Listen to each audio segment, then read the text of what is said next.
ये इसी फार्म में पैदा हुए हैं, टेडी नस्ल की, और इस पे माशाल्लाह से देखभाल पे इसकी मेहनत से नज़र आ रहा है। 24 योम हुए हैं इनकी पैदाइश को। अच्छा, नर का कद देखें माशाल्लाह, मादी का देखें। ये खूबसूरत नस्ल टेडी नस्ल है, अच्छी है।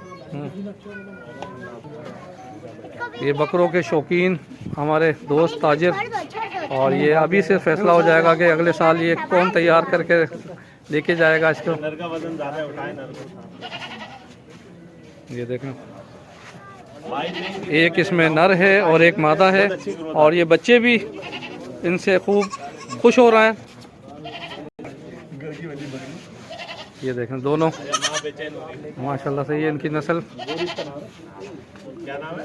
माशाल्लाह से। आज सक्खर शहर के गुंजान आबादी वाले इलाके में ये इस तरह का ज़िशान भाई का कैटल फार्म जो है एक अपनी नौइयत का मुनफरिद है, और जहाँ पर आला नस्ल की 12 अक़साम मौजूद हैं और लाखों रुपए मालियत के जानवर हैं, जिनके ऊपर मेवा जात है और दूध है, मक्खन भी खिलाते हैं। और ये तमाम वो शौकीन अफराद हैं जो कि यहाँ पर हर साल आते हैं और अपने अपने पसंदीदा जानवर को ख़रीदो फ़रोख्त करते हैं, और ताकि अल्लाह की राह में से कुर्बान किया जा सके।